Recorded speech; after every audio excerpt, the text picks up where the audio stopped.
Hey, this is Ryan from Disruptarian Radio, Clovis Star Media.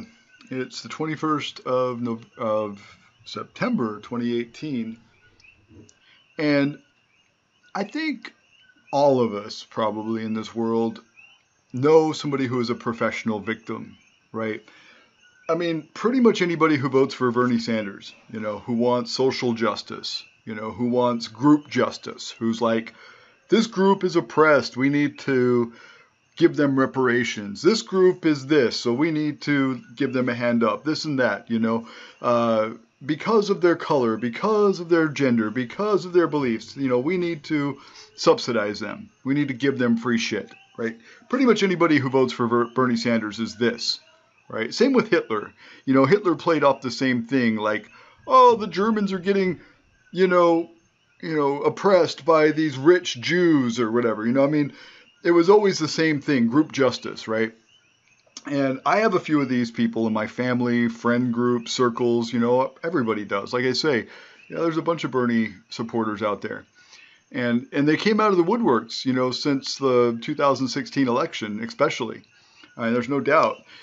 And everybody's starting to notice them. I mean, they're all over the place. They show up and they start, someone has a rally because there's a intellectual having a talk at a university, and they burn down the university and they say, oh, white privilege, we got to get rid of the white privilege, let's burn down the university. It's just crazy talk, right?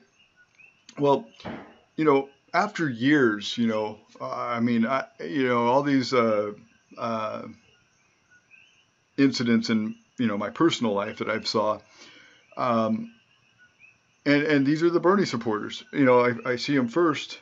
10 years ago, I can't, 20 years ago maybe, I can't do this because the teacher doesn't like me. I can't do this because the kid at school doesn't like me. I can't get good grades because they have bias. They don't like me, whatever, for whatever reason, right?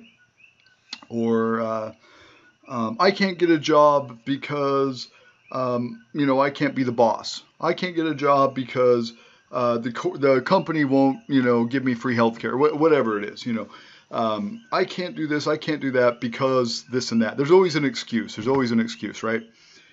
And then recently, and I wasn't expecting it because, like, I don't know, these people were close. Like we used to have long 3-4 hour chats in the middle of the night, like friends do. This wasn't too long ago, but now it's turned to, oh, my life sucks because you picked on me. I can't do this because you hazed me when I was a kid. Blah, blah, blah. Now my adult life sucks and it will always suck and I can't ever change it.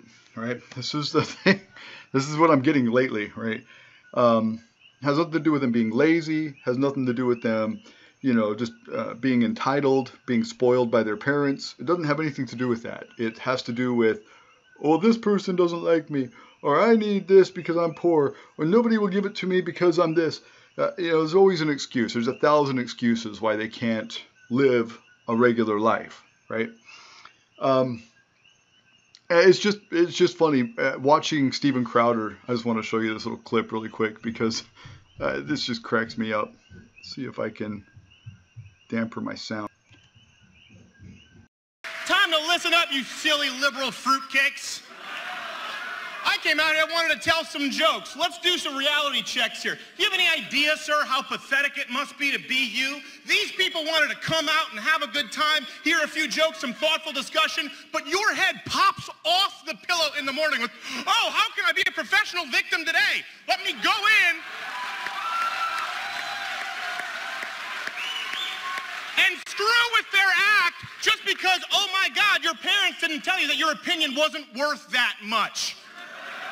Look, they're confused. They're confused. You know why? Because I'm not your gender studies professor who has to cater to your trigger warning, microaggression, safe space bullshit. I know way too many professional victims in my life. I mean, for me, I didn't grow up with a lot of privilege, and I had parents that drank. Dad went to prison for 6 months for real estate fraud. He, got arrested for drunk driving 3 times, kicked my ass several times as a kid in a drunken rage. I moved out at age 12, lived with family, lived with relatives, lived with friends, paying rent by age 15. I worked at the irrigation company at age 14 and 15, digging ditches. You know, I was a tiny little 80-pound guy, paid for my own school, got my own business going, had a Main Street shop, you know, selling tech services as a young adult. And I have a wonderful life. I have a great family, 4 kids, loving wife, decent career, several successful businesses, been all over the country, been all over the world, been to 12 countries this year. You know, I've had some setbacks, certainly. I've been to jail. I've, you know, had all kinds of issues in my life, drugs and everything else. But I overcame, you know. They say that, you know, the sure sign of intelligence is the ability to adapt and change, you know.